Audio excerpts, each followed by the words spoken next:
Every man you know who's broke, bitter, and blaming the world has 5 phrases on repeat. And if you recognize even one in yourself, this podcast might save your life. There's a reason some men build empires while others build excuses. And no, it's not luck, it's not genetics, it's not daddy's money. It's the words they let live rent-free in their mouth. Because here's what nobody tells you. Your vocabulary is a confession. Every sentence you speak is either a blueprint or a burial. The ancient Stoics knew this. Marcus Aurelius, a man who literally ruled the Roman Empire, spent his nights journaling about his own weaknesses. Meanwhile, the average modern man can't even admit he's wrong about a restaurant choice. So let's dissect the phrases that are silently destroying men from the inside out, and more importantly, what to replace them with before it's too late. The first is the national anthem of the defeated man. It's not my fault. You'll hear it in every broke household, every failed relationship, every job that didn't work out. The foolish man says, it's not my fault, like it's a shield. But it's not a shield, it's a white flag. He blames the economy, he blames his parents, he blames the government, his ex, the weather, Mercury in retrograde, anything with a pulse and some things without one. But here's the brutal truth that Epictetus understood 2,000 years ago. It doesn't matter whose fault it is. What matters is whose responsibility it is. And guess what? It's always yours. No exceptions, no fine print. The wise man doesn't waste a single calorie asking, who did this to me? He asks, what am I going to do about it? Because fault is backward-looking. Responsibility is forward-moving. One keeps you stuck in the courtroom of your past, replaying evidence that changes nothing. The other puts you in the driver's seat of your future. A tree doesn't blame the storm for breaking its branches, it grows new ones. So the next time life punches you in the teeth, don't look for someone to sue, look in the mirror and ask, what's my next move? That's not toxic positivity, that's survival. Oh, this next one's beautiful. It's the phrase of a man who has handed the remote control of his emotions to literally everyone around him. He made me lose my temper. Your coworker said something rude, now you're a volcano. Someone cut you off in traffic, now you're auditioning for a prison documentary. Your girlfriend made a comment about your cooking, now the whole evening is destroyed. Seneca once said that anger is temporary madness. He wasn't being poetic, he was being clinical. When you say, he made me angry, you're admitting that a random stranger, someone you don't even know the name of, has more control over your internal state than you do. A person you'll never see again just hijacked your nervous system, raised your blood pressure, and ruined your afternoon. And you let them, for free. The strong man, the truly dangerous man, is not the one who explodes. It's the one who could explode and chooses not to. That's power. That's the man who walks into a room and changes the temperature without saying a word. Because anyone can scream, toddlers scream. What separates a man from a boy isn't muscle, it's the 3-second pause between stimulus and response.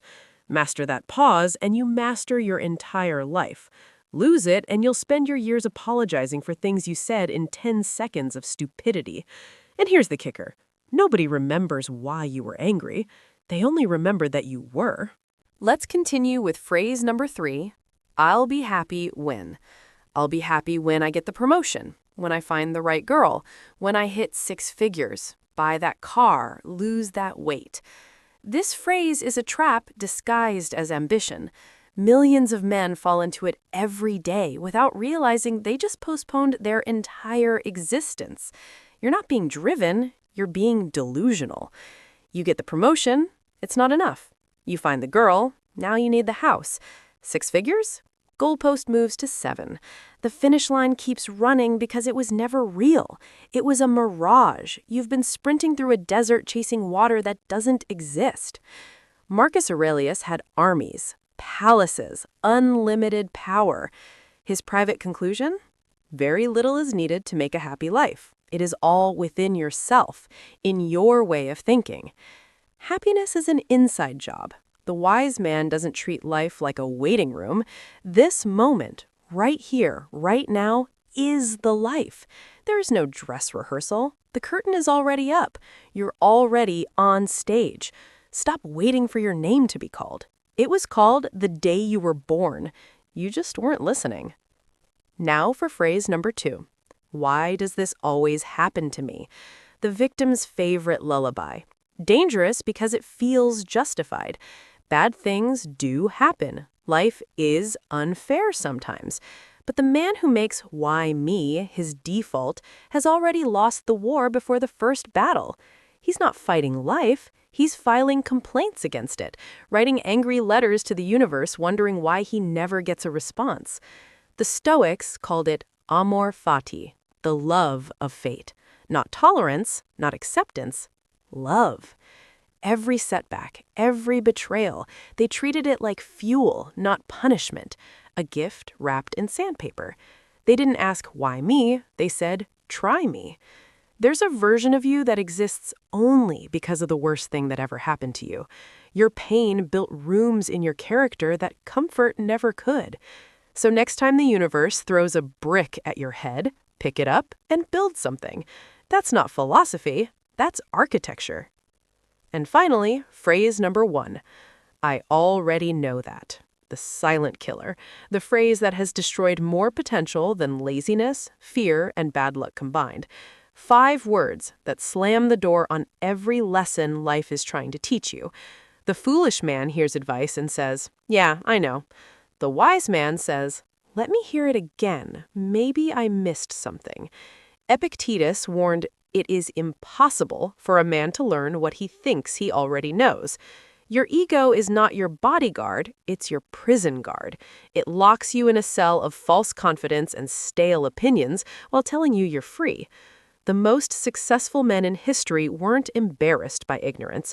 They were terrified of arrogance, because arrogance is just ignorance in a nice suit.